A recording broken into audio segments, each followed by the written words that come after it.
Hello, everybody. This is a special edition of 12 for 12's Radio with your host, Paul Beyer.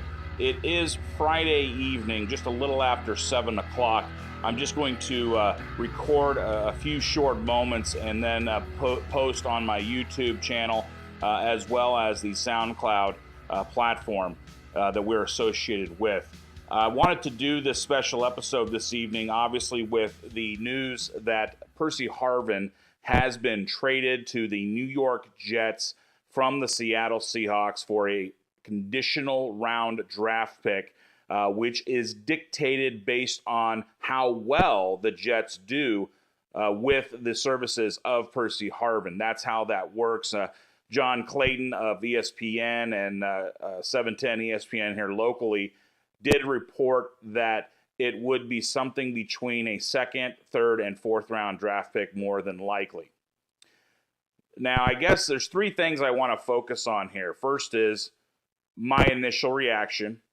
Second, the post melee from rumors and so forth that need to be substantiated regarding how this all came to be. And then third, what is the future? What can we expect going forward as 12s Seahawks fans? And of course, obviously looking at the immediate future of this season and this weekend versus the Rams. Well, first of all, my immediate reaction came that I was in a meeting. And I was actually not able to talk. My phone immediately started going off the hook, vibrating in my pocket. Not that kind of vibrator, so hotty har har. And long story short is I just had to take a quick glance at it because I thought my thing was going to overheat. I thought my phone was broken. So I whip it out and I start looking and seeing all these different messages coming from Twitter, Facebook, people directly texting me, asking me what the heck's going on. Obviously, I had no wind of this, nothing on my radar screen seeing this coming. And I think for the majority of us out there, I think that was the case. It was shocking. I was absolutely shocked. Mouth on the ground. And my initial reaction was, what the heck happened? I mean, what in God's green earth is going on here? I can only imagine something horrific has taken place in order for us to deal Percy Harvin. Now, once I got in my car, because I shortly exited from my meeting, I needed to find out what was going on before I started making any comments of my own. And obviously, I reached out to some sources that I have. I reached out to, obviously, looking just like most of you out there on Twitter and Facebook, trying to go through who are the people that you can really trust, who are the people that are just kind of maybe spreading rumors. And then three, obviously, listening to the news on the radio. And at the time, Danny O'Neill, Dave Wyman, and Mike Moore's show was just going on. It was my opportunity to hear, I think, of all of them, Danny O'Neill, who's being obviously an ESPN insider, a Seahawks insider, he really probably would have the best pulse on this. And to hear from him that he had no clue, one, it was coming, and then two, had not really felt some of the rumored mill type responses that he was getting from, the players in the locker room and so forth. It just seemed like he was completely out of the loop as well, which again paints this for me as something that I think we were all unaware of. So let's go back here to my initial response again, shock and awe, had no clue this was coming. Now we talk about the rumors, all the different thoughts and comments that have been made from different people out there. And I have to tell you, some of them are just, again, almost as shocking. My jaw was still not recovering yet reading some of these things. But looking at, again, something that I thought Peter King said from Monday Morning Quarterback, also substantiated information from some other local regional guys that are Seahawk insiders, it appeared to me very quickly that there was something wrong and amiss with the organization, the coaching staff, the players, and how they were all related to Percy Harvin. There's obviously this rumor that he got in a fight, actually punched Golden Tate the week of the Super Bowl. Nothing like that has been substantiated as of yet. But I did reach out to one of my sources, and he did substantiate that the locker room issues were all real. All the players, especially the position group players, the wide receiver room, had a significant problem with Percy Harvin. Also, Russell Wilson, as a teammate, was trying to bridge the gap, trying to bring him into the fold from the team aspect, and it really wasn't working out. And then he was really frustrated with that. And so I think that obviously spells if Russell's going to have problems or have any type of frustration, especially with what the results of last week were, it was evident to everybody that he had to go. Apparently, they have been looking at trying to do something for the last few weeks. So this is not something new necessarily. It is probably, I don't want to say probably, I'm just going to say this, the facts that I know. It is evident, though, that there were some problems. And Percy Harvin, who has a long list of issues, all of it not just makes sense, but all of it plays out. And he's somebody he's an incredibly talented athlete. We all know that.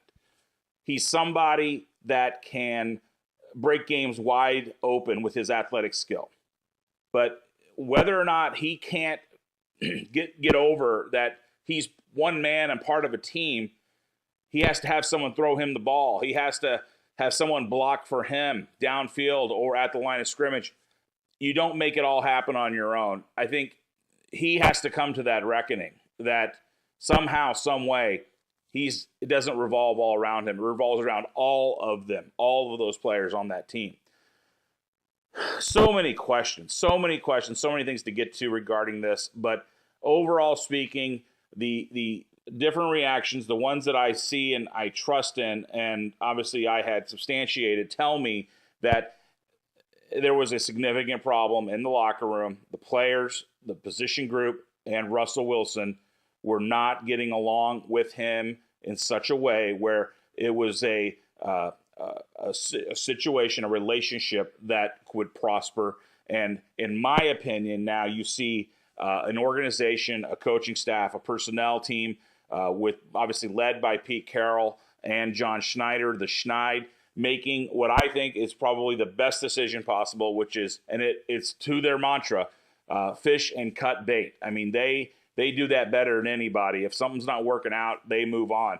They obviously tried to help it work out, but I guess this is something that has planned and been dealt with for the last few seasons already. Last year being the worst of it, apparently, and it obviously bubbling over this year. Just an incredibly difficult person to manage, and that's not going to work well in this atmosphere when you have a culture, an environment that breeds the team and everybody giving it all for one another, as opposed to it all revolving around one person's psyche. Okay. Third issue, or I guess topic I want to discuss here of these quick three is, what's the future hold? We have a game in 2 days in St. Louis. The players literally are going to practice tomorrow morning and then get on an airplane. How does this affect game plan? All those things. Well, there's so much to get into. I'll just make it simple. There's three areas that I see how this is going to play out.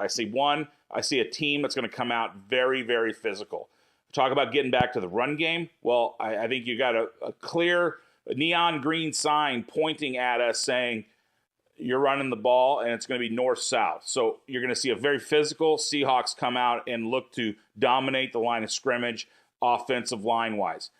Second, you're going to see a focused team. I think all of these guys, and we all know this. We all know this as Seahawk fans and 12s, that this team, when its back is put up against a wall, react better than anybody in this league. And from losing to the Cowboys at home, having something like this Percy Harvin trade transpire only days later, people on the national stage questioning you, whether you have that ability to even not just repeat, but are you the same team? And how important was Red Bryant, Chris Clemens, Bruno Giacomini to your attitude as a group of Seahawks? And you know what? You're going to see a team come out and say they're focused. They're and I think they've always been driven by that in Russell Wilson, how Russell Wilson approaches it. And you obviously see how Earl, how Richard, how Cam, especially in that defensive backfield, the LOB, have always been that way. But really, you're going to see a group tremendously focused in rallying around the call of they've been challenged. Their back has been put up against the wall. They're going to respond accordingly. Lastly of this topic, the idea that all these things, again, whether or not they've been questioned per se by the national media, and really how much do they care about that? Well, what I got to tell you is they're going to come out fired up and absolutely ears pinned back, ready to go after somebody. I think you're going to see a team respond that's not just physical and focused, but driven to lay it all out there. I think you're going to see guys flying around. I would expect a lot of smiles. I think a lot more team camaraderie. I'm not going to say I haven't seen that, but all the different things from the Doug Baldwin interaction with Russell on the field last week, where I saw him saying, I'll make the play.